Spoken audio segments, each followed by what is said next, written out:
again. Welcome to another episode of Speak Screened Pups Speak. I'm Aaron, and joining me again, same as last week, is Michelle. Hello. But also, later in the show, we're going to be making history here, because we have our first ever actual guest via Skype, another screened pup. I'm going to save that surprise for you. Actually, I'm not, because I just realized I'm going to write his name in the article when I write this blog post. We're going to be having Litrock on later in the show. So just stay tuned for that, or you can just skip on ahead.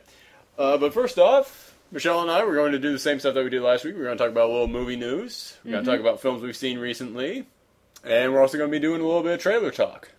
But first off, before we get to that, Michelle, how you been doing? I'm fine. That's good. Yeah, we both of us have been a little bit tired. Was supposed to have been up earlier in the week, but we have been busy. Not only has Audacity been crashed on me constantly, but hopefully I think I've got that fixed, but we also have a new little roommate living with us in the apartment. As you guys probably saw online on the site, I posted a little forum asking for advice, because we have a mouse living in our apartment, which has never happened before. So, if any of you have any advice, it's basically been driving us nuts, because we keep thinking we've scared it off, and then it just keeps coming back. If any of you suggest to watch Mouse Hunt again, I'm tracking down Nathan Lane and punching him in the face myself, because everybody has made that joke. I thought that was original at first, but I got it on screen, I got it on Twitter, people have been phoning me to say watch Mouse Hunt. But yeah, we've done everything short of watching Mouse Hunt. We've got old school traps, glue traps, those new spinny traps. We've played the game Mouse Hunt. Damn it. We played. You mean we played the board game? Yes. Mousetrap. Mousetrap. God damn it! I've been preparing that joke all week for when we eventually record this, and I fuck it up. Womp womp. Bum bum. No. Wait, that music is copyright. I can't sing that. You're gonna get sued. I'm taking you down with me. The only thing we have left is that I'm going to set up a camera and we're going to do some paranormal activity shit with this mouse. See if we can find it in the middle of the night. Michelle, you saw Paranormal Activity, right? Yeah. Yeah, what do you think of it? Well, I thought it was interesting cinematography at the time. You know, it's like the found footage thing was still a bit new, but like now it's sort of like overdone, and I'm like kind of tired of it. Yeah, it's hard to recommend that movie to anyone now, but at the time it was pretty good. Although, you know, anybody who says, "Oh, I hated it," I can't really blame them, because the characters are such assholes in that movie. Yeah. Especially Mika. God, I wanted the ghost to just beat the crap out of that guy throughout the whole thing. But I really kind of dug it, because it's one of those movies that you need to see at home, because I watched it like right after it came out on DVD. And right after that, I went in, after I finished watching it, I went into the bathroom and reached for the shower curtain, and like a tiny gust of wind caused the shower curtain to move on its own, and I just stood there staring at it for a couple minutes. And I was like, yeah, I know it's not a ghost, but yeah, my mind starts playing tricks on me with a film like that, and it did that very well.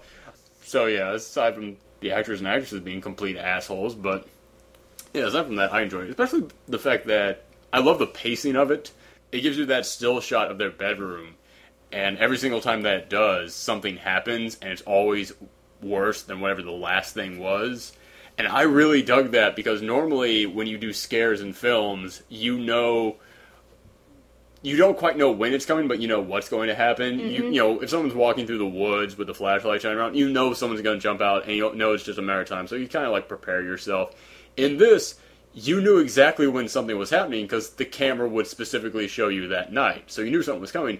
You just didn't know what it was going to be. You just knew it was going to be worse than whatever the last thing was. So your mind really does just start playing tricks on you. You don't know what the next thing is going to be that happens. And I really dug that about the movie. This has nothing to do with any of the discussion we're going to have later in the night.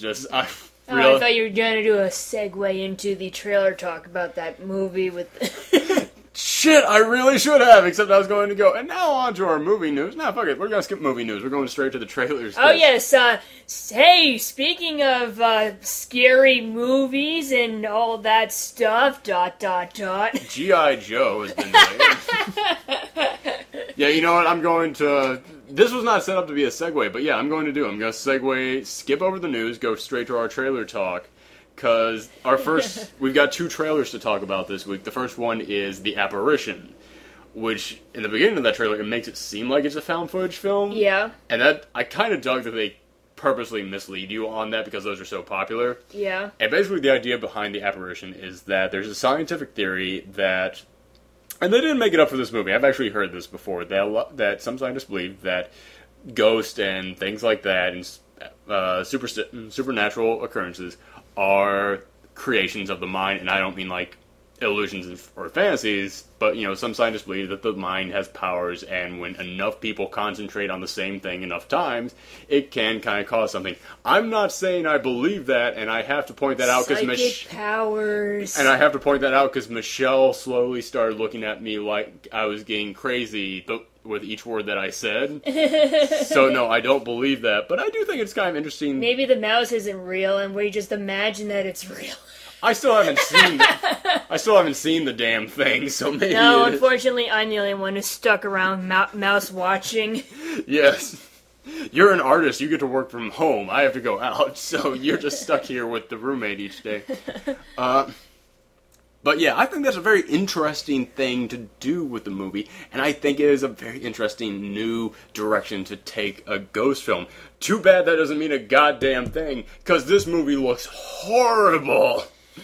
It's funny. It's like they explain that they do a science experiment to see if this is real, if you can make these apparitions in your head real, and it's then it's it happened, and then I was expecting a wacky CGI ghost imaginary friend coming out sort of like Beetlejuice or. You thought this was going to be a comedy when you were going into it? No, I was kind of expecting that twist, in certain comedies they make it all serious in the beginning of the trailer and then they do that little twist at the end where it's oh, it's a joke and it looks silly and stupid but kind of entertaining, and that's kind of what I was hoping for. It's I think it would have been more interesting that way. The horror aspects of this movie to you look like a fake horror movie.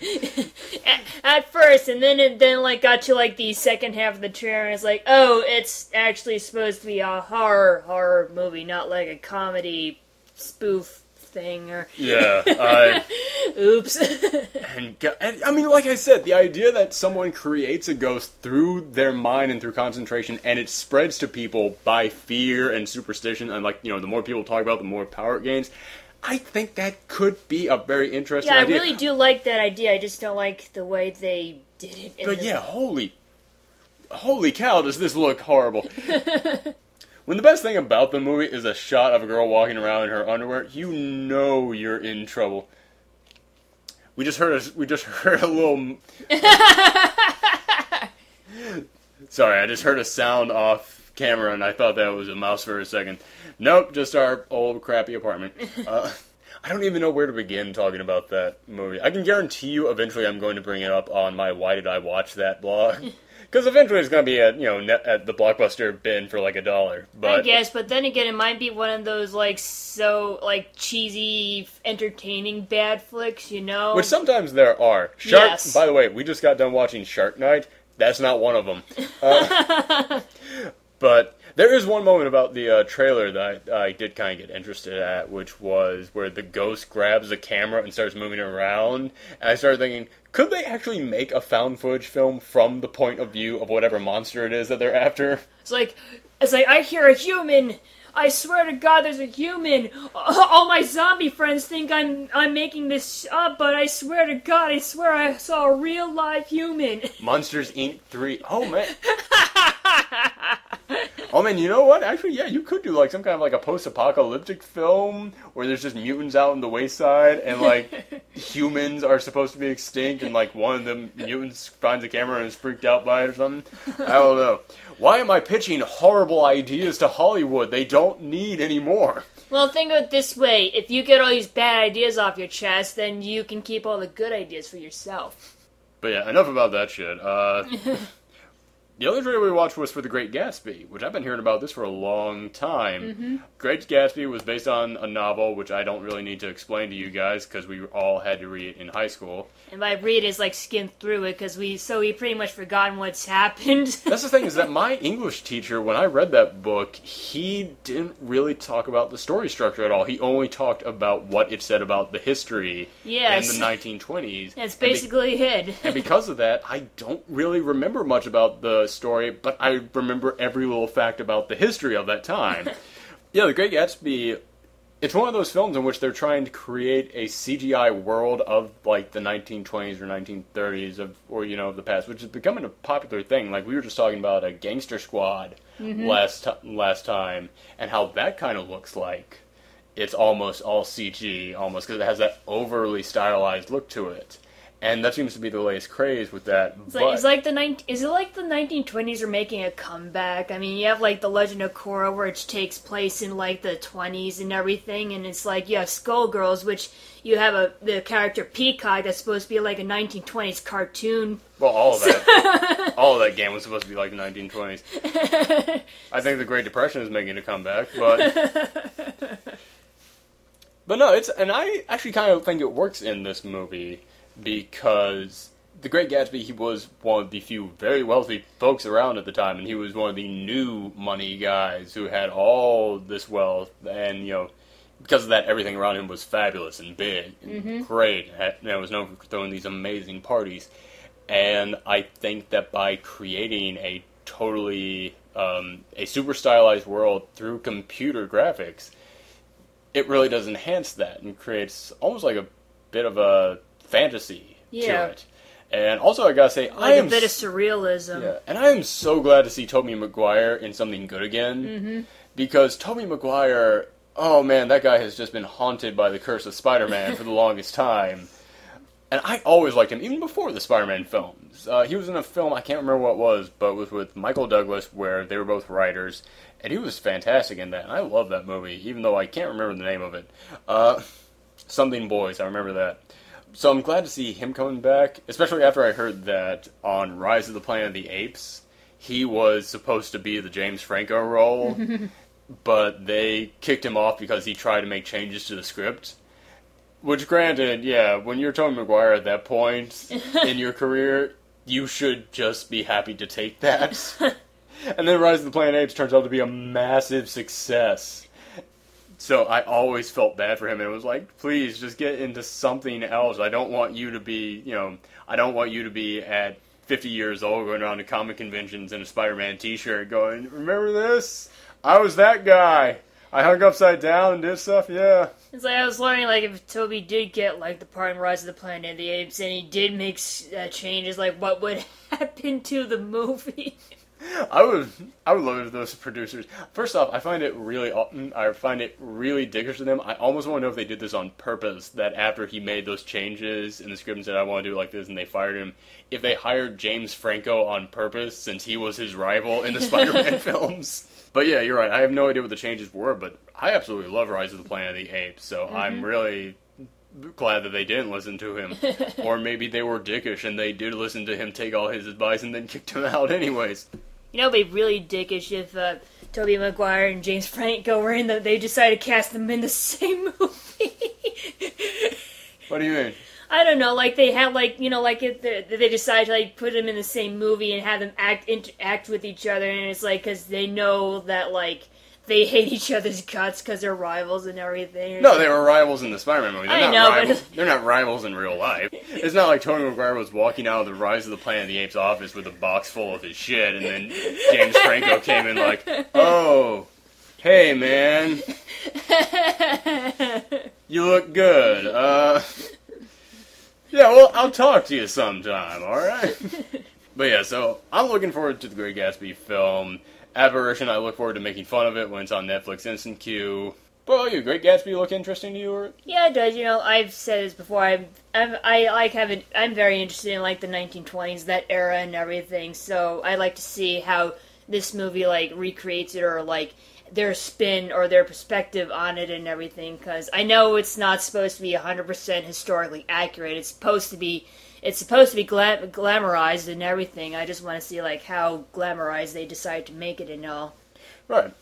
All right, well, let's get back to what we were originally going to talk about, which was the news. And the big news story that I absolutely want to talk about is that G.I. Joe 2, which was supposed to come out in 1 month, got delayed 9 months because they said they want to add 3D to it, which I call bullshit on. Not bullshit on them deciding to put 3D in post, which is bullshit. But I think that's a bullshit reason behind it. I really think that they saw what happened to Battleship at the box office, and they hit that panic button so fast. Because Battleship, people were wondering, oh man, this might be the film that takes down the Avengers from the #1 spot. Who knows what's going to happen? It's already made back its entire budget overseas in Europe in just 1 month. And you know what American audiences are like. We're 10 times dumber than that. We'll eat this up. This is by the Transformer folks. We're gonna love it. It comes out and it tanks in the box office. It makes $25 million. See, America's not the only stupid place in the world. Americans are smarter than you think. Yes. It only makes $25 million at the box office, which during like the spring seasons or something, hey, that's fine. This movie cost over $200 million to make. Generally, the rule is that when your movie comes out, you want it on its opening weekend to make at least a third of what it had been made, of the budget that it had, or maybe, a fourth if you think it's a film that's going to have legs and stick around at the box office. This barely made like 11% of what its budget was, which is... It's really shocking to me. This is a weekend where smart people won at the box office. The American people, you can call them dumb all you want, but there are those moments where we all collectively look at something and just go, I see what you did there. I know what you're trying to do, and I'm not falling for it. So, I think that, Hasbro was like, yeah, G.I. Joe, the first one was really dumb. We're going to make this one really dumb too. Nobody cares. And then they just see how bad it tanks. And they go, okay, the Avengers is there. Dark Knight Rises is coming in over here. Prometheus is here. Oh my god, this is the year of like smart big blockbusters. Nobody wants this anymore. So not only are they delaying it 9 months just to get away from the summer movies, it's not even going to be a summer movie next year. They are trying to bury this, I think. What are your thoughts on it?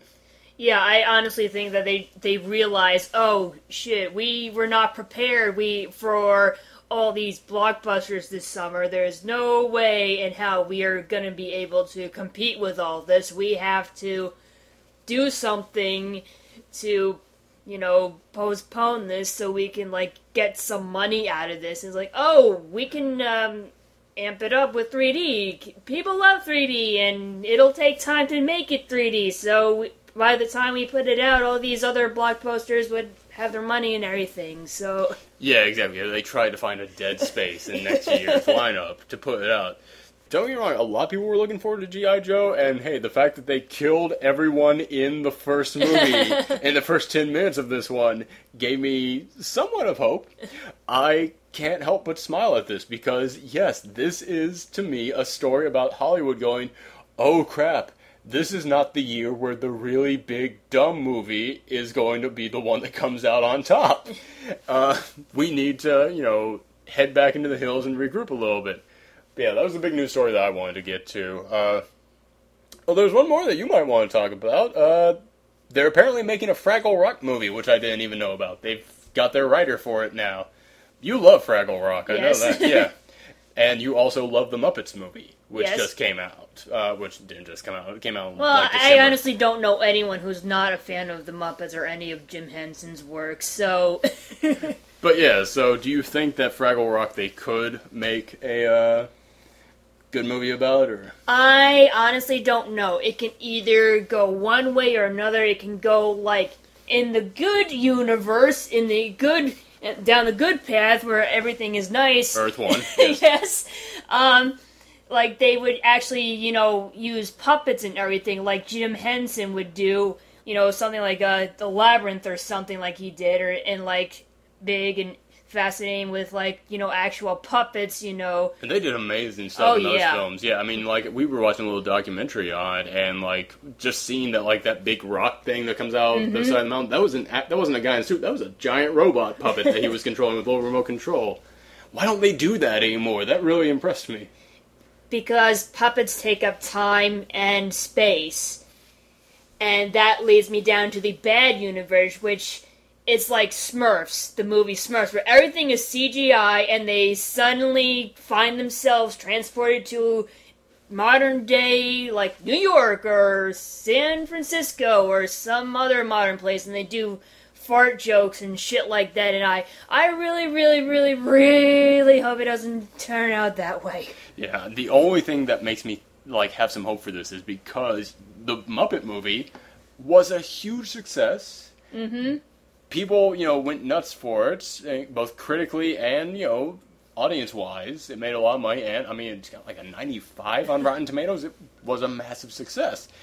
And I think studios said, let's do something like that. Whereas, other films that do go the fart joke route, as you put, they don't often make as much money. Sadly, that's not true. I just remember how much money the Smurfs made. So, but yeah, I think that if the reason why Fraggle Rock is getting made is because the Muppet movie made so much money, and so clearly they did look at that, and they went, make us something like that. Now, the big question is of whether or not the talent they get behind it is as big of fans of Fraggle Rock as the talent they got behind the Muppet movie was the Muppets, because the people working on the Muppet movie, they knew the Muppets. Mm-hmm. I mean, there were so many little details in there when I was watching it. I mean, like, there was a moment in which they go backstage and you see the goat eating the paper. I was like, that was from the show, and it was a joke that no one ever talked about. I didn't even remember that joke until just now. These were people who knew the Muppets hand in hand. So, yeah, it all kind of depends on the love that the people who are working on it have for Fraggle Rock. Mm-hmm. Would you like this to kind of be kind of like what the Muppet movie was, where the Fraggle Rock thing, the whole series that you had seen existed, and this is now them years later, like new people finding out about them or something? Or would you like this to be like a reboot, like a start from scratch kind of deal? Actually, like, this is gonna be kind of a little bit of both, but neither. It's like, the way I would picture it is like, Fraggles would be like, stories that, like, parents tell their children, and then, like, the children grow up and they discover that the Fraggles actually are real, and, or something like that. I really like that idea. I think that's got legs. I like that. Alright, so yeah, that's all the news I had. There's more news, but you guys see the front page. You know what's going on in Hollywood. You mean the front screen. The front... Nicely done. But yeah, before we go into our little interview with Litrock, let's just talk about a couple movies that we've seen recently. We haven't really been to the theaters that much recently because we've already seen The Avengers, and what else is out there? Battleship, but we don't want to see that. No. Bad movie. Bad. Go away. You sunk my box office. So yeah, we've been watching a lot of stuff just either on Netflix Instant Queue, or, we picked up a couple of new movies that came out on DVD. We watched Chronicle. Mm-hmm. Which we had not seen before. We watched that for the first time. I gotta admit, I really like that movie. And speaking of found footage, that's one of those films that shows that found footage doesn't have to always be, it doesn't have to always be horror films. You can do interesting things with it. And I've heard a lot of people criticizing that film, saying, we don't need found footage for this. This could have been fine without found footage. I absolutely disagree. I don't think the found footage was always used great in that movie. Like, I mean, there are moments where, there's a character in there. He's not the main character, but he has a love interest she's a video blogger, so she videotapes everything. Mm-hmm. And it seems so crammed in there, and like they are just trying to come up with an excuse for her to hold a camera. And there's like a scene where the two of them are talking to each other at a party, and they're not even really holding the cameras up, but they're still framing each other just right in that, and it almost seems like it's much clearer footage when they're doing it that way. Mm-hmm. Like it was shot by a totally different camera. And so it does stumble on it a little bit then. And I think they could have come up with some more clever excuses, especially involving that girl, to have the camera. But aside from that, the camera is absolutely a necessity, and they do find clever ways of using it. And the reason it's a necessity is because this isn't really a spoiler alert, because it's what the entire movie's about, and it's in every commercial for it. The main character of the film becomes the villain. Mm-hmm. It's, you do not follow the good guy in this movie. The good guy is the supporting character. The villain is a kid who he gets the crap kicked out of him by his dad. His mom's dying of cancer. Everyone at school beats the crap out of him. He's just an absolute loser. And he decides he's just going to start videotaping stuff just as a way of, calming himself. Just as like a therapeutic thing. And also because his dad beats the crap out of him and he wants to capture a little bit of it on camera. But one day his cousin, and this kid who's basically the most famous kid at school, he's running for president and all this, they find something in a pit, and it's this giant crystal thing, and it gives them powers. It gives them, telekinetic powers. It allows them to fly, catch things with their mind, move objects. And you see the main character slowly start to go nuts. Well, basically, it looks like everything's going well for him.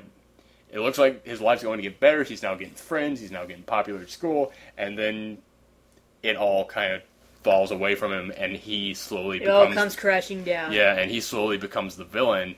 And first off, how many movies do you know out there where the main character is the villain? And I don't really mean American Psycho, where it's some serial killer we follow around. I mean, he starts off nice and slowly becomes a villain. I mean, that is so rare in Hollywood. But there is X-Men First Class with Magneto and all that stuff.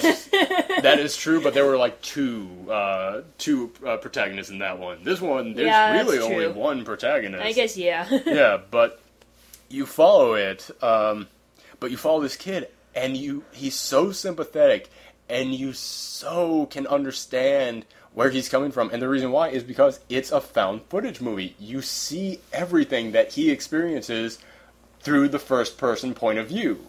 Mm-hmm. You really understand this kid because you're seeing the footage that he's filming. I thought it worked great. What do you think of it? Yeah, I thought it worked great, too. It's because it's found footage, you don't really know where the space rock came from or how it gave them the powers or whatever, but... And, it does leave a few questions and all, but I think it's better that way. Not every question has to be answered. There's there's some fun in the mystery and all that. Yeah, exactly. It's kind of like comparing any other superhero film to Chronicle, the same way that I'd say comparing Godzilla to Cloverfield, which I think is my personal favorite found footage film. I know a lot of people were split on that one. I really dug it, but in Godzilla, you see the scientists going, this is obviously where the monster came from, and, you see, people in all different positions and such. In Cloverfield, you don't know what's going on, it's just people running for their lives, and because of that, you feel so much more the terror that they feel, because, you don't know there's some government guy going, yes, we have this all under control, and yes, this is the origin of the creature. It's just what you would do in that situation if a big monster came crashing down into the city. Mm-hmm. But aside from that, we've just been watching a lot of stuff on Netflix Instant Queue. And one thing that I recently watched was something that I've been wanting to get off my to-watch list for a long time. Buckaroo Banzai Across the Eighth Dimension. The Adventures of Buckaroo Banzai Across the Eighth Dimension. Which you watched a little bit of that, just a little bit, and I gotta say, Buckaroo Banzai, I see what they were going for. And I really like what they were trying to do. They were trying to create an American Doctor Who. Some quirky, really smart guy who dresses funny and, has got a group of companions around him. And, solves really weird mysteries from outer space or different dimensions or crime and things like that. I just don't think they did it very well. There was a blog that Ghost of Ghost Dad started on the site called Movies That You Would Love to See Remade or Rebooted. And that's probably my big one, is Buckaroo Banzai, because I think you could absolutely do it very well. Buckaroo Banzai, he's a scientist and a physician and a doctor and a surgeon, and then he decides to give that all up and travel the world and study kung fu and karate and become a samurai, and then he gets a group of really close friends, each with different skills and abilities and personalities, and he gets them together in a rock band, and they travel across the country singing in clubs, and he also still is a mega super scientist, and in this movie he travels into the 8th dimension and faces aliens coming back from that dimension wanting to take over. This sounds like it could be, if done right, very, very good. And yeah, it's not trying to take itself seriously. Like, they're trying to present you with a really good, great adventure, but at the same time it's doing it tongue-in-cheek. Like, they know how crazy it is. Like, there's a moment in there in which Buckaroo Banzai gets lost in New Jersey, and so the guys in the band just get on the radio and just go, I can't remember what they're called, but it's like Buckaroo Banzai's fan club. I think they're all called Blue Blazers. And he goes, calling all Blue Blazers, Buckaroo Banzai is lost in New Jersey. And you see some little kid with, like, a ham radio in his basement. And, like, clearly they're trying to say, yes, Buckaroo Banzai is the biggest star in the world and has, like, fans in every corner of the planet. So clearly they're trying to make a joke of it, while at the same time presenting you with a fun, space-type adventure. I think you could absolutely do something very cool with that. Like I said, it's basically they were trying to make a Doctor Who kind of character for America. And I would love to see somebody do that right. I just don't think that these folks really did. But I bumped up, when I rated it on screen, I bumped my score up an entire point because it's got probably my favorite ending credit sequence I've ever seen. So yeah. That was one of the parts that you saw too. It's just Buckaroo Banzai. They've got this really great music in there. Everybody out there, go on YouTube, look up the Buckaroo Banzai ending theme.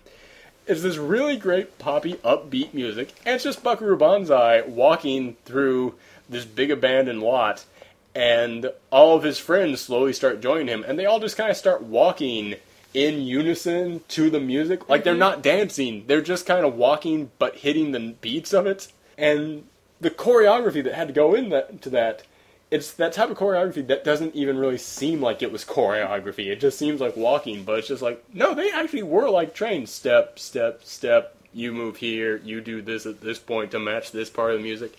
I really enjoyed it. So it left you on such a big upbeat mood that it's like, I can't give this any bad score at all. So yeah, it's one of those movies that's worth watching just so that you can kind of see what they were going for, because they've tried to reboot Buckaroo Banzai so many times, and I would absolutely love to see it done correctly. Alright, that's just a couple of the films that we've watched recently. We're going to go on to our big topic now for the evening, and then right after that we'll have the interview with Litrock, hopefully, if Audacity works. And this weekend, Snow White and the Huntsman is coming out in theaters. It's this new reimagining of a classic fairy tale, and I really like reimaginings when done correctly. Yeah. Like, I like when people take a very different look at a story that we all know very often. Like, I'm one of those few people out there who kind of like the idea when people take some movies, not a lot of movies, but when they take some movies from other countries and try to make American versions, because I like the idea of them trying to reimagine it in a different country. That doesn't mean it's always good. In fact, 90% of the time it's bad. I'm fully aware of that. Let me just say, I'm fully aware 90% of the time that when they take a movie from another country, it's bad. But I always like the idea of saying, well, yeah, what if this happened in a different country? And the same thing is going on with the fairy tales at this moment. I like the idea of them taking classic stories that, we imagine for children and completely reimagining it either in a different time or in a different tone or for a different audience. Once again, they haven't all been good. In fact, when you look at like Beastly, Red Riding Hood, which that seems still like a joke to me that they made that Red Riding Hood movie with Amanda Seyfried. And what was it, Mirror Mirror that recently came out? Yeah, they haven't all been good. Snow White and the Huntsman comes out this weekend, and it's getting mixed reviews so far. Who knows how it's going to be. But once again, even if it's bad, I don't want this trend to stop. I want to see somebody keep doing it until they get it right. It's kind of like the video game movies to me. No matter how many shitty ones get made, eventually someone's going to do it right, and then everybody's going to kind of understand how to do it. So, yeah. I recently submitted to the Screened Pups the question, what fairy tales would you guys like to see get made into movies? And now I'm just going to go through and read a couple of your responses. Accurate Max said, I would love a Hollywood adaptation of Journey to the West. if they don't try to make it realistic and stay close to the source material, it could work. I have seen some episodes of the show, but I was never into it. I think it could benefit with more bigger budget and access to more talent. Not only that, I am in the mood for some Crouching Tiger, Hidden Dragon type kung fu fighting. Now, Journey to the West. Are you familiar with this story? No. It's, was it Japanese or Chinese? I'm blanking on it. Should have done my research. I'm bad at this. Journey to the West was a piece of Chinese folklore, which was all about Buddhism and many other elements, but it's most commonly known in kind of the geek community as it's the story that kind of inspired Dragon Ball. It's, it was all about the Monkey King with he had a staff that extended to great size, and he basically gets trapped by this priest who then forces him to kind of follow him on this journey. There's all kinds of magical things, talking pigs, demons, all these sorts of things. They're basically traveling to Shangri-La. I really, it's been years since I actually studied any of this, so I am just kind of throwing out the memories that I have of it. But I do think that it is one of those things that could be done pretty well. I remember a couple of attempts that have been made at it. Like, I remember Jackie Chan and Jet Li did a movie not too long ago in which basically they were playing the characters from that movie. They were playing the characters from that book. I remember Jackie Chan, I think, was the Monkey King in it. But yeah, I think that's one that absolutely could be done because, yeah, there's lots of, mythological stuff in there. You give them, a Lord of the Rings budget, and yeah, you'd have, all kinds of crazy creatures in that. I think it could be done excellently. Next up, we have the Crimson Avenger.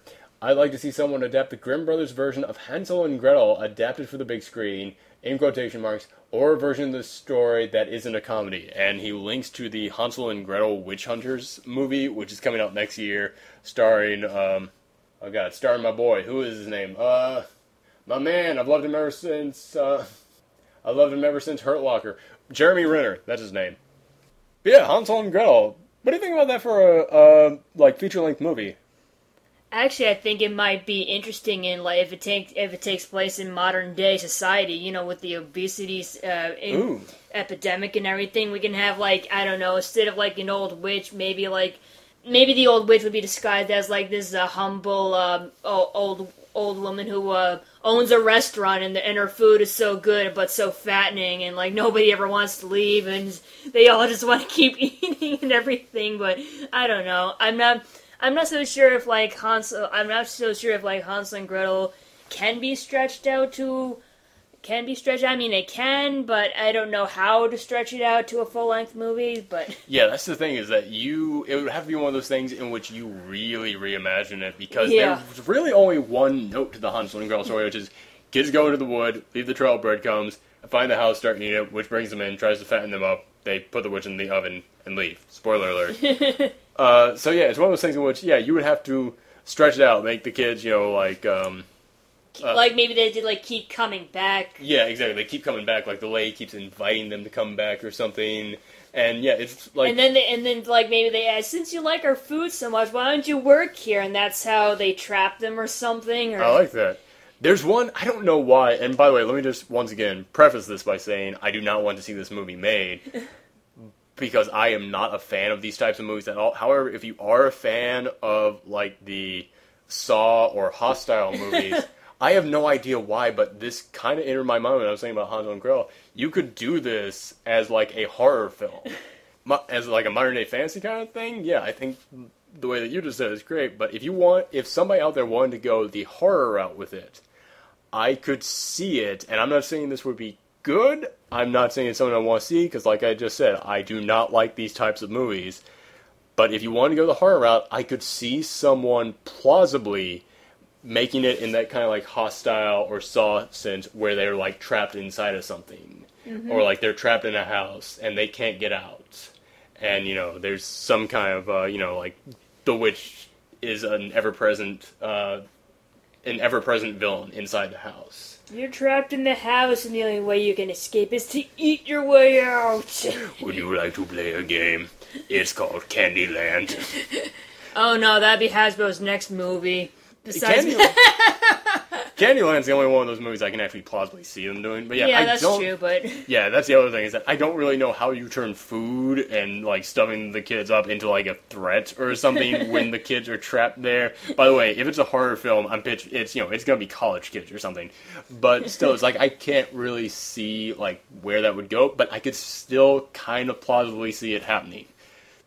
Once again, don't want to see it happen, but I could see it plausibly happening. Like, if somebody decided to go that route, I'd go, whatever. Like, I wouldn't go, what the fuck is this? Like, I'd actually look at it and go, whatever.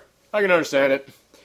Next up, we've got Cherry Bomb, who says, I love fairy tales. Well, I wish there was a Sleeping Beauty adaptation and not a Maleficent one. Although I think a Maleficent movie does sound promising, Beauty and the Beast I'm looking forward to as well. Beauty and the Beast, yeah, they tried that with Beastly, which was garbage. Beastly was beastly. Yes. Beastly was real ugly. No one loved that film. It died a beast. But yeah, once again, I think Beauty and the Beast, that's one that people have adapted over and over again into different generations. Like, I remember the TV show with Ron Perlman back in the 80s. That was a success. Well, success in, like, the geek culture. I have no idea how long it actually lasted, but that is one that I do think, you could adapt, I was thinking, like, what if there's, like, has there ever been, like, an adaptation of Beauty and the Beast where, like, the woman actually becomes the Beast and it's the handsome man who has to, like, see beyond her beauty in order to break the spell, or... You know what? I really think... I had never thought about that, but with Twilight out right now... which is about a woman who has no fucking personality at all, and has nothing likable to her at all. In fact, she's kind of a bitch, but she still has men swooning over her. I guarantee you, if you made a movie about a woman who just felt incredibly ugly and, like, she... ugly and had a mean personality, and yet there was still some hunky guy that wanted to be with her no matter what, it would be a shitty movie with horrible reviews, but the audiences would come out in droves for that film. I guarantee that would work. And as for Sleeping Beauty, first off, she mentions, I'm assuming this is a she because it's got a woman on the icon. By the way, I picture you all look exactly like your icons. So if someone has a cat for an icon, you assume they're a cat? I picture as a cat typing out the keyboard. But yeah, she also mentions a Maleficent movie. I really would dig the idea of seeing a Maleficent movie, kind of like the Broadway play of Wicked. Yeah. Which was all about the Wicked Witch of the West, yeah. East, I don't know. It's the West. Okay. Which I know you saw and you absolutely loved. Yes, it was very good. Yes. I would really and I love origin stories. That is one of those things, whenever people say, oh, prequels are so hard to pull off, no one wants to see a prequel. I want to see lots of prequels. I love origin stories, especially for villains. I love seeing how villains reach where they are. And Maleficent was one of those characters, she's pure evil, got a great look to her, and she turns into a fucking dragon. Yes. And I want to see what got her there. What was her backstory? I would love to see a Maleficent movie. She also just mentioned a regular Sleeping Beauty adaptation. What kind of idea for a modern day? What kind of do you think Sleeping Beauty only really works in the old saying of castles and dragons, all that, or do you think there's any other kind of interpretation? Well, the only other way I can think of it is if Sleeping Beauty is actually in a coma and they're and she's hooked up to the wire and everything, and it's their family's debating whether to cut her off or not, and that is true. In a weird way, in a weird way, any coma story is a Sleeping Beauty story. But that's not the weirdest adaptation. I just kind of realized something because I was thinking, the theme with all these movies to do now is, since in all these fairy tales it was the woman as a victim and the big male hero had to come in and save them, and they're trying to change that now by having Snow White in the latest Snow White and the Huntsman. She's a badass and carries a sword and fights the evil queen, and they're trying to do that, and I absolutely support that. I love the idea of them taking these female characters that for years have been archetypes of women being weak and trying to make them strong. And I was thinking, well, there's no way you could do that with Sleeping Beauty. And it just kind of dawned on me, they did do that with Sleeping Beauty. That's what Sucker Punch is. Sucker Punch, which is an absolute piece of shit and is very anti-women. I'm sorry. I know some people in the comment section are going to go, no, those were strong women. There's a difference between strong women and women who happen to have muscles, who happen to be physically strong. It's like Sucker Punch's idea of strong women is women who fantasize about happier things when something horrible is going on right in front of them. I know, that's the thing, is that in that movie they are actually trying to say, in that movie, the lead actress slips into a fantasy world where she's kicking all kinds of ass. And it's like, see, she's strong because she's not letting this man get to her. You are aware that while she's in this fantasy world, she's being raped, right? Or her friend is being murdered right in front of her, right? You're saying she's a strong character because when she's being raped, she thinks about something else? That's your idea of a strong woman? It's the woman who does the crossword puzzle in her mind to pass the time while the big chef is raping her in slow motion because it's a Zack Snyder film. This is what rapists want women to want to actually think women think about. It's like That's very true. I'm sure that a lot of rapists, after they rape a woman, they go through and go, well, I hope I didn't just ruin her day. And it's like, no, I was picturing me slaying zombie Nazis. So yeah, you're not even factoring into my day. But yeah, that kind of, in a weird way, is the only way you could do a badass Sleeping Beauty film, is if while she's in this coma, while she's in her dream, she's having fantasies where she's fighting an evil source. Like, that's the only thing that I could really picture, is if Sleeping Beauty gets put under a bad spell. Or wait, I kind of had this idea, like a sci-fi idea, like some galaxy is going to get invaded by a swarm from another dimension or whatever, and the only way to fight the swarm from the other dimension, like to stop them from actually going into our dimension in the first place, is to fall asleep and like have her subconsciously fight them off or something. Like when our like physical bodies are asleep, like our conscious is able to like teleport to another dimension and be able to like fight them off and everything. But, I get you. So this other force exists like in the dream world. Yes. And to fight them off, you have to go to sleep. Yeah, in order to prevent them from coming into the real world and actually wreaking actual havoc instead of just being fantasies and all. So this is another way that I could see going about along those same lines. A woman gets trapped inside of like a virtual reality program, and it puts her in a coma, but her mind is trapped in the system. And so in this system, the woman is in there fighting the dragon, which is some big computer virus or something, and the big hunky Prince Charming is a geek, a computer nerd, on the other side just typing away on the computer. I could see that kind of being as a more modern day like science the hunky fiction. guy is actually the nerdy guy's like persona when he's role playing I online. like that. I like that.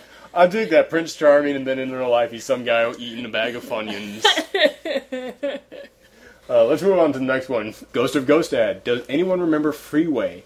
It was fun modern take on Red Riding Hood during the mid-90s when everyone in Hollywood was trying to make the next Pulp Fiction. I'd rather see more adaptations like that instead of this Twilight meets Lord of the Rings shit. I don't know if it's necessarily Twilight just because Kirsten Stewart happens to be in there, but in both films she is incapable of breathing through her nose, so maybe there is a connection. So I would really love a Freeway-style remake of The Little Mermaid. Just make Ariel a girl in a wheelchair and borrow heavily from the Hans Christian Andersen original. You have what could be a dark and deeply disturbing movie. Ooh. I'm liking that. Yeah. I really like that. Yeah, Ariel, girl in a wheelchair. I really dig that. What would we kind of make the, would there have to really be an antagonist? Would there have to be what was the name? Ursula? Was that the Sea Queen? Yeah, the Sea Witch. Yeah, what...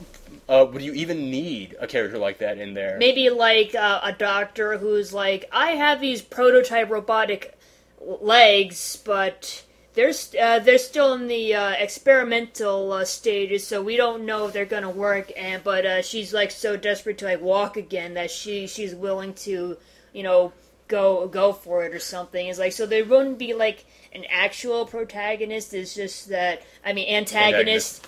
But like just like misunderstanding and like being too headstrong or something, or like, I can see that. Yeah, it's her own personal demons. It's like like maybe the like I guess the more would be like accepting certain limitations and just being happy with who you are, and you don't like. I could see that, or maybe like the bad doctor is someone who's like, well, you could always just amputate your legs and put on the these metallic ones. Yeah. Basically, and she wants to decide if, what do I want to do? Do I want to be able to walk on these, metallic legs, or do I want to, keep going around this wheelchair? And it has to be kind of like her decision. But yeah, we're continuously pitching our own ideas. I really just like what Ghost Dad said there of, my retelling of The Little Mermaid, but have it be a wheelchair story. I really like that. Top Steer also says, I would say Journey to the West also. I really like the games that are based on this, and would be interested in seeing what Hollywood could do with this. Once again, we agreed, Journey to the West, I would be very interested in it.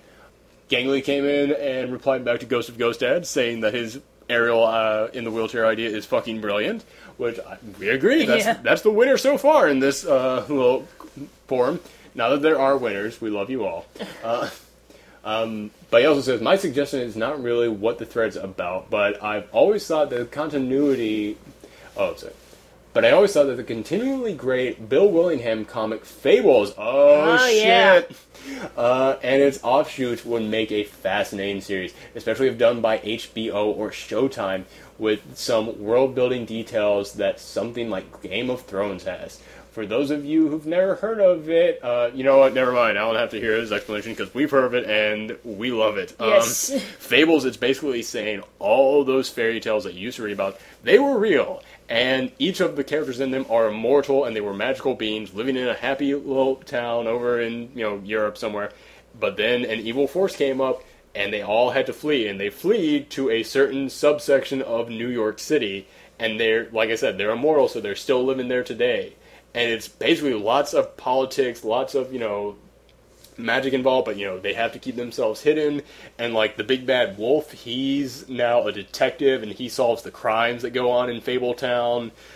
Like, some of the people, they can't go outside because they still look like they're not human, because they have to pay for the witches to disguise them as human. So there's lots of politics and economic stuff going on there. There's a great set of characters in there of Beauty and the Beast, where Beauty and Beast, they've been married for so long and they hate each other, but if Beauty hates Beast, he turns back into the Beast. So he has to, anytime they get into a fight, he turns back into the Beast, but then, he's like, well, now I can't go outside. Or, like Prince Charming. Basically, they said the Prince Charming in all the fairy tale books are the same guy, and he's basically just been sleeping around on all the other characters. It's a really great story, and I mean, it's got, also, one thing that I'm constantly talking about is that there are not enough strong female characters in television or movies. The Snow White in Fable is a great, strong female character, and I would love to see her get on the big screen, or, on the little screen even, because it would work great as a TV series. Which, yeah, and you've read Fable. Yeah, too. I have. It's very good. Yeah, it really is. Roger778 commented and said, I recently played Enslaved: Odyssey to the West on the Xbox 360 and loved it. I think it would make a great science fiction movie because it's very story-driven, and it's a different take on Journey to the West. Once again, Journey to the West, and Enslaved was about a post-apocalyptic world in which there was this really big, muscular guy with a tail, and he was basically the Monkey King, and this woman traps him with a collar around his head, which is how the priest traps the Monkey King in Journey to the West. And he wants to kill her, but if he does, the collar will destroy him. So he has to make sure that she survives, and, gets them out of this post-apocalyptic wasteland. Once again, another great idea for a reimagining of it, and I think they could make a good movie based on that. Monkey Man 04, wow, that's an interesting coincidence. Monkey Man 04 said, I would love to see, you might like this, I would love to see The Stinky Cheese Man and Other Fairly Stupid Tales movie. I could see it now, all done in stop motion, or better yet, each story could be a different art style. Not sure how well that would work in a movie format, though. I think it'd be better as like an animated series. Like maybe like each episode would be like a different story from the book or something. Would you say make it like each one is a half-hour show, or maybe go like a 15-minute thing like Cartoon Network does with like Adventure Time? Or would you even say just make it like each one is only like a 5-minute thing that like Cartoon Network would buy up and just show every between commercial breaks? I think it'd be better as like an animated series. Like maybe like maybe like Cartoon Network does with like Adventure Time, or maybe go like a 15-minute thing like Cartoon Network would buy up and just show every between commercial breaks? Uh, The stories are short, so they can. I think they can work either as a 15-minute or a 5-minute. So yeah, and I think you got a good idea there. I mean, yeah, I would love to see somebody try and tackle a movie that has a set of stories, and each one is done in a different art style. Like we're both big fans of the TV show. The Amazing World of Gumball. Yeah, I didn't even have to say it. Yes, and that is very well known for having characters of different animation styles, and like everything from like traditional to 3D CGI and all that. So if they can pull that off, I don't see why they wouldn't be able to pull this off too. So. Yeah, and I would think that would really be able to work well.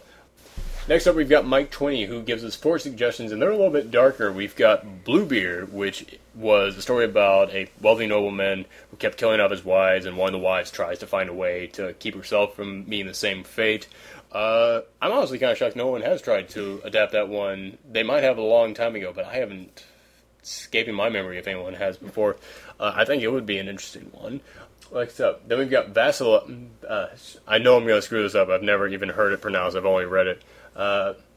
Vasilisa, which I'll admit I don't know a lot about that story. All I really know is that that's like where Baba Yaga comes from, who is a famous witch in Russian folklore. In Russian folklore. And for anybody out there, we've just finished mentioning fables. Baba Yaga is a big character in that. So for anybody out there who's interested in any of this, that's really the only suggestion I can make. Because, like I said, I don't really know much else about it, so I can't really comment that much. Then we've got the Juniper Tree, which, once again, Sally, another one I don't know a lot about. I know it involves burying bones underneath a tree, and a wife and mother meeting a very unfortunate end, but I think it was a wicked stepmother kind of deal, so I think it's all good. And then lastly is The Robber Bridesmaid, which is kind of like a Robin Hood kind of a film about Robber Bridegroom. Sorry, what did I say? You said Bridesmaid. Someone needed to rob that movie. Rob me of my time.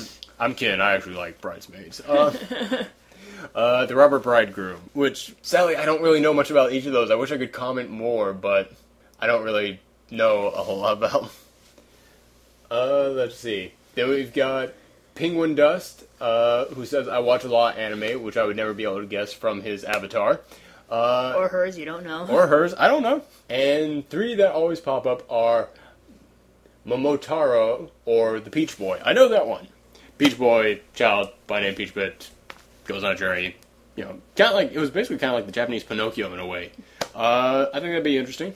Princess Kaguya, or Tales of the Bamboo Cutter, in which, luckily he gave us descriptions. So, I will just read his description of Princess Kaguya, because I don't really know that one that much.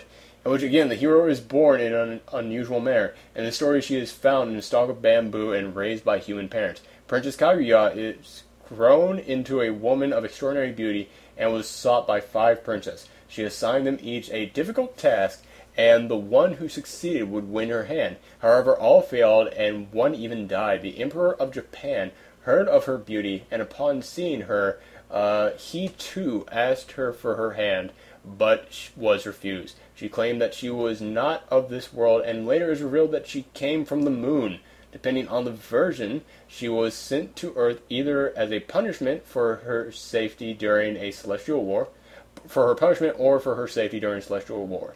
Those familiar with Sailor Moon will see some similarities. Kaguya returns to the moon and left the Emperor a goodbye letter with an attached vial which would grant eternal life. But the Emperor, overcome with sadness, did not want to live forever without her, so he sent his soldiers to burn the letter at the peak of the tallest mountain, closest to the moon. Legend says the smoke from the burning letter can be seen rising from Mount Fuji. Whew! Tale. Yeah, that's one of those ones in which... But it kind of has a sad ending, so I don't know, like... Hollywood does sad endings more than people give them credit for. Yeah, I guess so. Hollywood's a lot braver than a lot of people give them credit for. You just have to look for these movies. But that would be a really interesting one for reimagining purposes, because there's so many different things you could do in there, because there's so many different things that he mentioned to that story. Also, Princess Kaguya sounds kind of like a bitch. I mean, it's like... Oh, I'm gonna send all these princes who want to marry me off to their deaths. because I can't marry anyone because I'm not from this earth. It's like, why don't you just tell them that in the first place? I don't know. That's one of those things. Yeah, would you turn it into an Alien movie if it was if it was kind of redone? I don't know. It's like, well, yeah. I guess it depends, like, how alien would she look and everything. I don't know. Well, yeah, would she like wear a disguise to make herself look human? I think it would be one of those ones in which she looks human. But yeah, it's.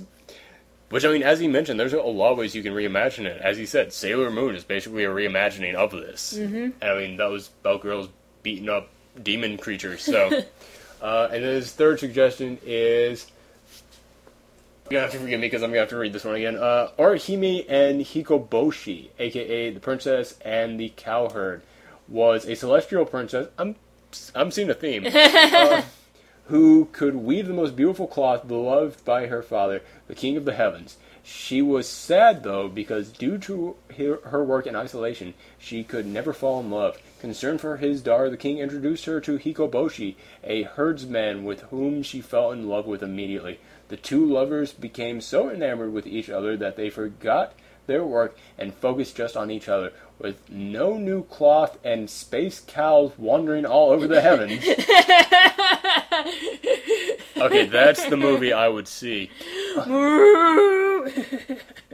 Gal jumped over the moon and kept on going. The king split them up, distraught. Orihime begged her father to allow her to see Hikoboshi again, and he relented, allowing the couple to be united once per year on the 7th day of the 7th month. Interesting. That's one in which, yeah, if you were going to reimagine it, I could see them doing like a space opera kind of a deal to it. Like, yeah, in a weird way, that almost sounds like it's, like Star Wars might actually have taken a little bit from it, because Luke Skywalker was just some poor little farmer out there in space, and, I mean, granted, Princess Leia turned out to be his sister, but I don't care what George Lucas said, he didn't know that when he made the first movie. So yeah, maybe that's what he was going for originally, because I know that he borrowed a lot from Japanese films, Japanese stories when he was making that movie. So, yeah, I could see that one kind of being some kind of a space opera. Oh yeah, but he says, I'm not sure how well these could be adapted, but after seeing DreamWorks' Puss in Boots and Disney's Rapunzel, at the very least they could provide a jumping off point for something more modern. Yeah, like we were saying, yeah, you take these and you could find ways to adapt them. You can find ways to adapt any of this stuff. And that's the thing that I really like about these fairy tales, is because, like I said, I like the idea of reimaginings. You can reimagine the hell out of fairy tales because they're so, like, basic stories that can be manipulated into any setting. Before we go, I mean, because that's the last one we've got, we're recording this on a Thursday night, so somebody else could comment with something after this, but sorry, we record this already. Too late. But before we go, is there any fairy tale that you'd be interested in seeing get adapted? Well, there is one, and actually is getting adapted. It's the story of the Snow Queen, and Disney is picking it up, and they're going to make it into a CGI, just like they did with Tangled, and they're going to rename it Frozen.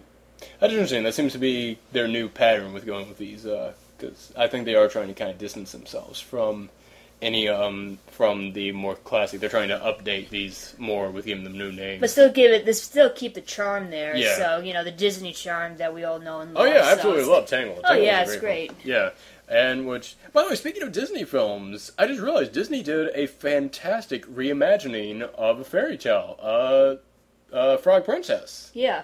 Yeah, because the Princess and the Frog. Princess and the Frog. My bad. But yeah, because that one, I remember when I was listening to that, they said, yeah, we're going to update this, we're going to set it in New Orleans, back in the early 1920s. 1920s. And I remember reading that going, what are you doing? Why are you going this route? And then I actually saw it, and man, I love that film so much. I was blown away by Princess and the Frog. So yeah, that is a very successful adaptation of it. And, they had a great villain in, what was his name? Dr. Facilier. I knew you would know that. But yeah, that's a great adaptation that they did. So yeah, I would be really interested in seeing where people could take more of these. I would really they've been trying to do this one for the longest time. I'd like to see someone successfully do Jack the Giant Killer. Get a good budget behind that. You could do something really fun with that. But yeah, that's really all I can suggest. We're going to turn now to our first ever interview. Thank you for sticking with us through all of our chats. We're going to turn now to our first interview with another Screen Pup. We're going to Litrock. And before we go, I'd like to thank Michelle for joining me, because it's just going to be me on this next segment. And I'd like to apologize to everyone, because I don't use the microphone to record on Skype, because then you can't hear them. So I had to just use my computer microphone. So Litrock sounds fine. I'm going to sound even more gargled and jumbled than I normally am. So just bear with it, but it's a good interview. I hope you guys enjoy it. Okay, welcome to the first ever, dude, I screwed up on the very beginning. This is off to a roaring start. Welcome to the first ever interview on Speak Screened Pups Speak. Joining me today is Litrock. He's one of the top contributors here on, well, one of the most active members of the Screen community, and he's one of the newest reviewers for the site. Everybody welcome Litrock. Hello, everybody. Or as, I guess everybody knows your name of Matthew Marco from... Yep. So yeah. Let's just start off, like I said, you're one of the most active members of the site. What really got you started with movies, and what really made this a passion of yours? I've always been into movies. Grew up as a kid watching a lot of movies. My mother is really into movies. Grew up as like a horror fiend, staying up all night watching horror movies. The writing about movies is more recent. Last 2 years, seeing people write online in a really passionate way got me interested in doing so as well. Eventually, after you see a couple thousand movies, you need someone to talk to about them, and the internet's the best resource. Yeah, I think that's what really is when everybody realizes that they're a big film buff, is the moment that you can no longer really talk to people about movies just around you. You have to go and search out other people who know exactly what you're talking about.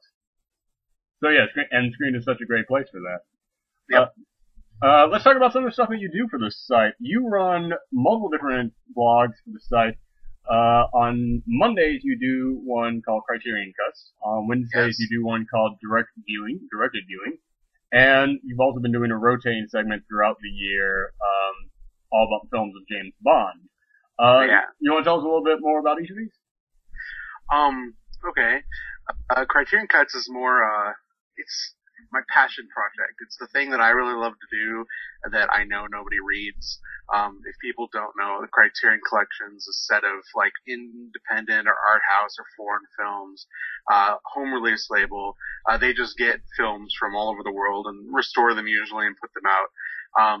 Obscure stuff, arty stuff, but it's definitely a broad variety of things. Let's see, Directed Viewing, is how I get through my Netflix queue, basically. That is how it started. The easiest way of thinking of it is going through a director's filmography from start to finish. As many movies as I get a hold of. Sometimes it's not everything. And I write about one a week. Right now I just started a project on Lars von Trier. And just finished one on Kubrick. Which actually went over pretty well for the most part. People have opinions about Kubrick. I like that. Kubrick has always been one of those directors that really struck a chord with a lot of people and really kind of stuck out in their mind. He really had a flair for insanity, I guess is the best way I can kind of the best way that I can kind of put it. And I don't just mean like characters go insane in the movies that he makes, because that's not true in all of them. Only in a very few of them, but there just is this just kind of layer placed over many of his films that this is not for the regular person. This is for somebody with a very unique vision when it comes to watching movies. At least as far as I can tell. I always loved about I agree. I always loved about Kubrick that I always heard this story about how he invented a look, which you just watched all of his movies. Tell me if you noticed this. I've heard and I've seen in every movie that I've seen where he has a look where it was called the Kubrick look, where someone would smile while tilting their head down while looking up with their eyes, and someone said he made someone do that in each of his movies. I wouldn't say it's in every movie. Shining, Full Metal Jacket. Oh, and I had another one right off the top of my head that was a great example of this. I could have sworn there was someone in 2001, wasn't there? No, not.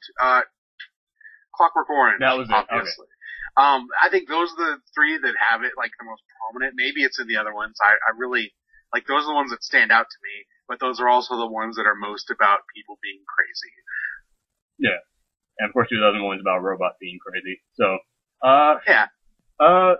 You also mentioned Scorsese. I was speaking with you earlier, and you mentioned him as being a particular high point of this project of directed viewing. Yeah. We might as well just admit to everybody listening, we already recorded this once. Yeah, and, let's not even try and didn't work out. So, we're trying to have this conversation again. And yeah, I talked a little bit about Scorsese.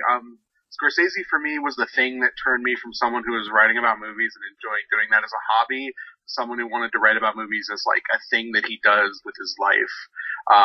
Those movies were all amazing and all life-changing, profound experiences for me. And that was the thing, like I just wandered into it blindly as a thing I could do that sounded kind of fun. I hadn't seen most of his movies, and I was just blindsided by it. Not prepared for what that would do to me watching those movies. I agree. I remember, I think that was the thing that really got me into film as well, was I was just going through a Suncoast, which is a sentence no one has said in years. And, and they had like a very cheap DVD of Taxi Driver. I was like, I always heard that this was a good movie, and I picked it up and I was like, it was like revealing a whole new layer of filmmaking to me. It was like my first step into professional film. I gotta remember those profound ones. Those ones that, like, yeah, that just drag you along. Those are the best movies. Absolutely. And let's go into your Bond feature that you do on the site. Well, considering the rest of my features are a little on the obscure side, I felt going into this year, Skyfall's coming out after multiple years of delays due to MGM going under, and it's the 50th anniversary of Bond. On film, anyway, not books. I know. Everyone says you should read the books. I'm not reviewing the books. We're not book critics here. What? We're not book critics. There are book websites out there for people. Exactly. So, I'm doing Bond every other Friday right now. Oh, actually, I will continue to be doing every other Friday until December, I think. And it's been great fun. People like their Bond, and there's an array of opinions about James Bond movies that is shocking to me. Ones that I absolutely hate have their defenders. I'm sure when we get to some of the ones that I love that are a little weirder later down the line, people are going to be trashing them, and I'm okay with that. What do you say are some of the weirder ones that you really love? Going through this all, I had seen a decent number of Roger Moore and Connery and Pierce Brosnan because he was my Bond. But I had never seen Lazenby, which I ended up loving his movie, and I hadn't seen the Dalton ones. And the Dalton ones ended up being my favorite version of James Bond. Really? Which really surprised me. They're like in this weird thing where they'd just gotten done with Roger Moore, which were like these cartoony genre mashups, and they obviously wanted to take James Bond in like a more grounded way of doing the character. And so they're these really angry, like, low-key crime dramas. I want to compare the second one especially to Michael Mann's Miami Vice movie, which if you haven't seen is amazing. It just, like, if you want to crawl inside Michael Mann's head for good or bad for 2 hours, that's the movie to do it with. It's a great experience. But that's what those movies are. They're like these just violent crime drama things more than they are like intrigue or espionage. Yeah, would you say that each Bond does in fact have a different style? Because I know the most recent ones seem to be influenced kind of by the Bourne legacy, which at least that's what most people have been telling me. Quantum of Solace definitely was as a movie. I wouldn't say Casino Royale was as much. I mean, maybe. Like every action movie that came out after Bourne has some Bourne in it. For sure, but it wasn't, I wouldn't call it like a Bourne, like I wouldn't say that they are primarily inspired by. I see what you're saying, yeah. It's just more of like that's kind of the flavor of these kind of films during this time period. There's a distinct lack of shaky cam in Casino Royale. That's true. Those Bourne movies could have just as well been found footage films. It was The first one's not actually that bad. It's when you get into the second one that they just go for it. Okay, yeah, I always kind of skip the first one, and I just watched the second two, because my dad was hooked on them, and he bought the second and third one, and just gave them to me, so. Yeah, I'd actually missed those when they first came out for whatever reason, so I just watched them, I think earlier this year, or maybe late last year. And, yeah, I was kind of surprised by those movies. They're pretty good. I thought as, like, mass market action cinema that they would be garbage because I'm a bad person like that, but enjoyable movies. I wish Matt Damon did more things that people apparently wanted to watch. Mass market action films are bad? You didn't like Battleship? As did the rest of the country? Speaking of that, that's a pretty good segue into, because you mentioned this yesterday, I wanted to talk a little bit about you now joining the Screen Company, or family for lack of better terms, and you've actually become one of the critics for this site, meaning that you have to go and now see tons of films, at least one each week. Are you now seeing a lot of movies that you regularly wouldn't see? Would you normally go and see a film about once a week, or? I try to get to the movies once a week if I can. Sometimes more, like around end of the year when all the awards bait comes out, it's like 3 times a week, and it's exhausting and ridiculous. During the summer months when it's big, giant action movies that I might not necessarily want to see, it used to be more like once every 2 or 3 weeks. Now that I've got to go once a week, sometimes, yeah, I'm seeing things that I normally wouldn't. But, first off, the Screen staff, Stacy and Sadie, have been incredibly generous about allowing me to pick the movies I want to see. They've never said no to any of my suggestions yet. And, it's not a bad thing to see movies that you normally wouldn't see, especially if you want to write critically about them. Seeing things that might not interest you or might be actually terrible is a great way to inform and develop your opinions about movies in general. Because if all you watch are great movies, you will have no context for what a bad movie is or why. Yeah, it's one of the blogs I write on this site is called Why Did I Watch That? And it's just basically me. It's not even like me critically taking an examination of something. It's just me ranting about the worst films I've ever seen. And I've gotten people who have sent me notes saying, why would you do this to yourself? Would you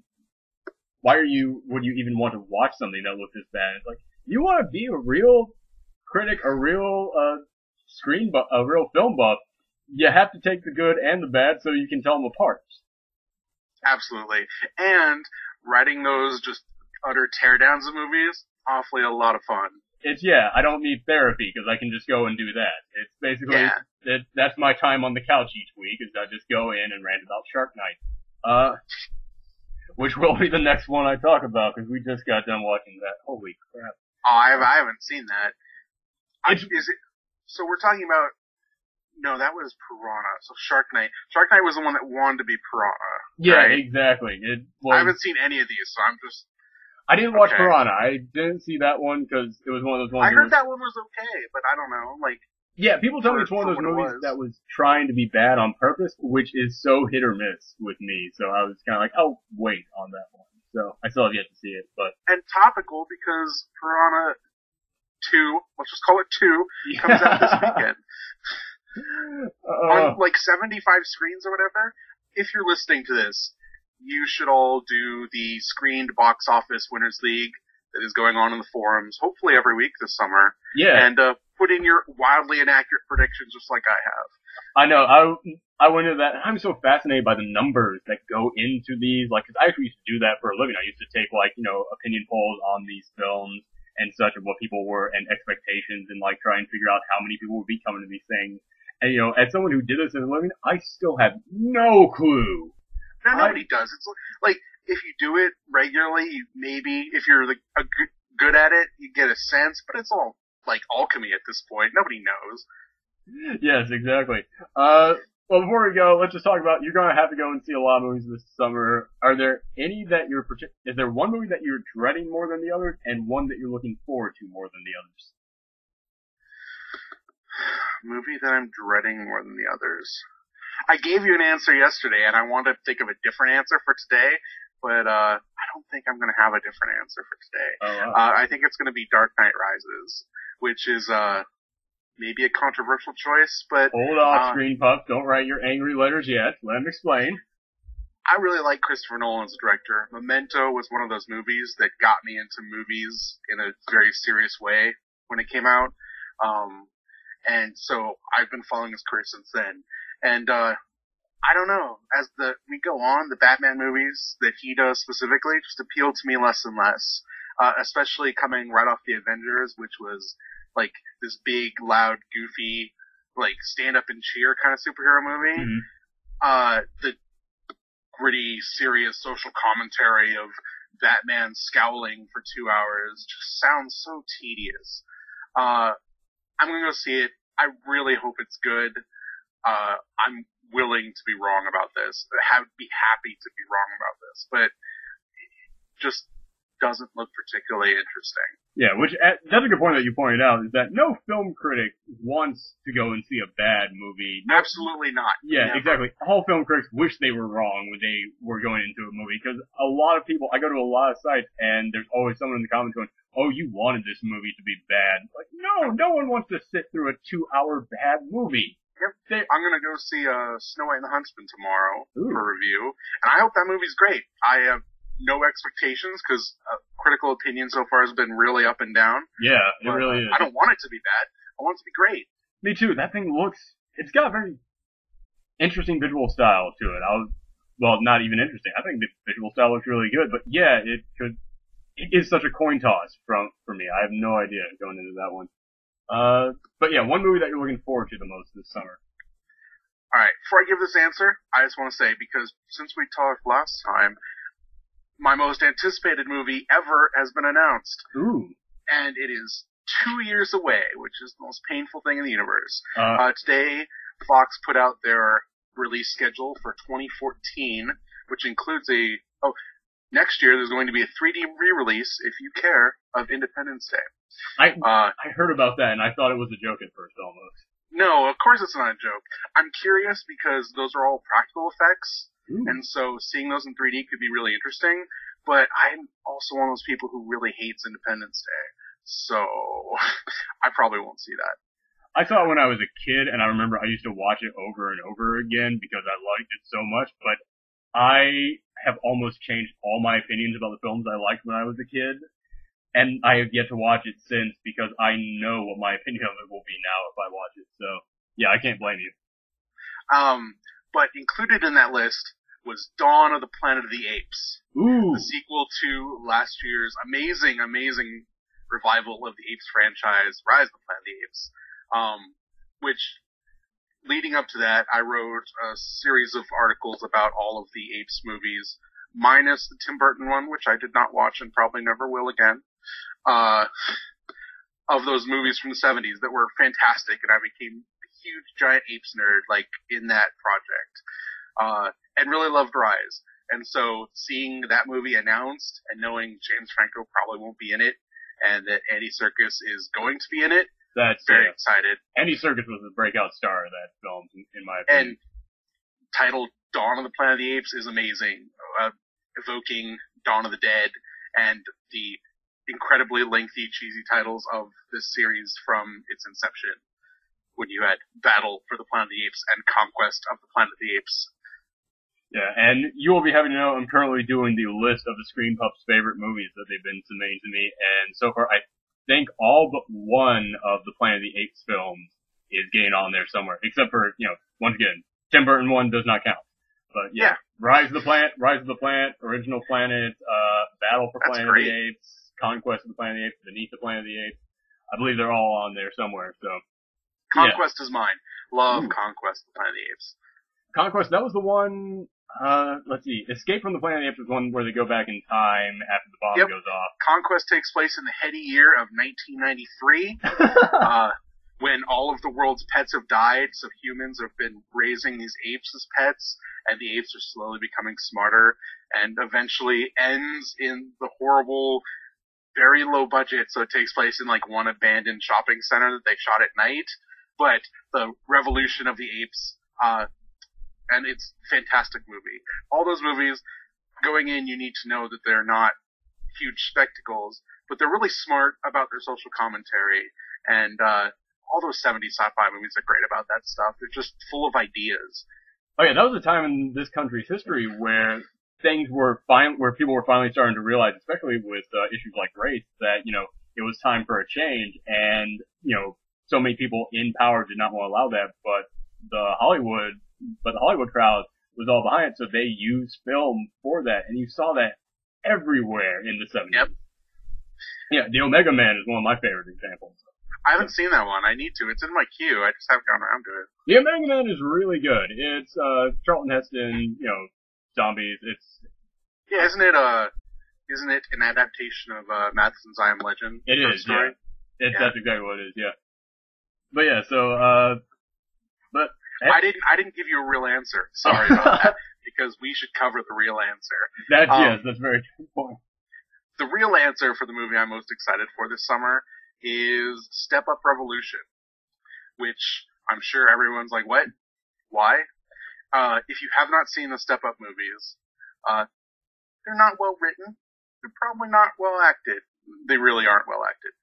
But they are well directed, and they are great dance musicals in the tradition of your Fred Astaire's and Gene Kelly's, which were also not great movies, but great dance musicals. They're a great time to go into in the middle of summer. You go sit down in a dark place and watch people dance on film well for 2 hours. And that's always a great fun. I've never been disappointed by those movies. Now that they're on a on-off year with the Fast and Furious movies, every summer has something I'm looking forward to. Mm-hmm. So that's the movie I'm really excited for. In 3D, because these movies are shot in 3D, and they use it really well, because dancing is a thing that deals with spatial relationships, and so having that on film in a way that portrays those spatial relationships well, great fun, good to watch. Recommend it to anyone with an open mind.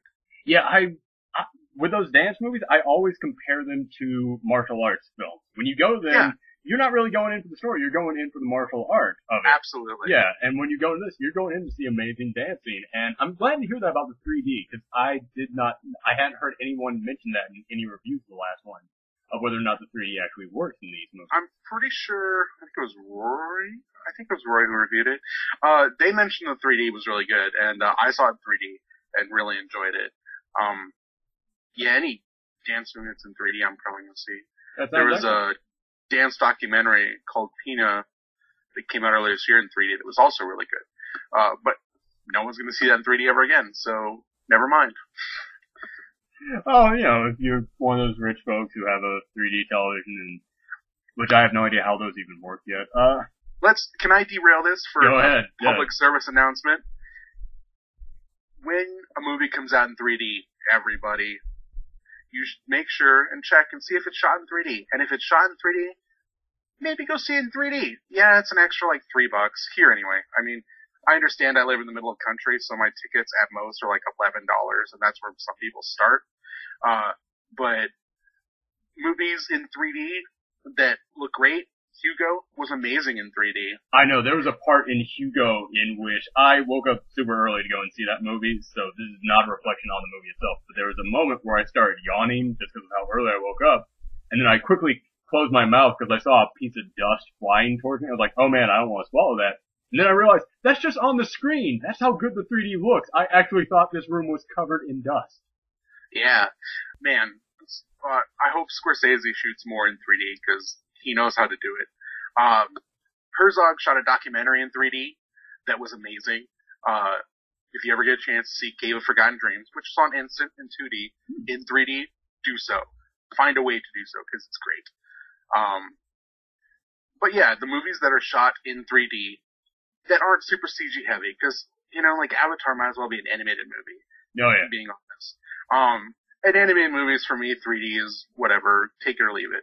But live action movies that are shot with 3D cameras usually are worth seeing in 3D. If the director's any good.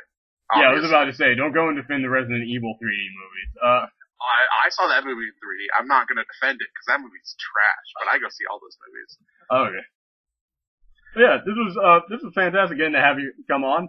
I'm crossing my fingers that the Audacity will finish recording it this time. But yeah, thanks for coming back on, man, and doing this again. This was an even better interview than the first time. Anytime. Thank you very much, and thanks for tuning in, Screen Pups. See ya.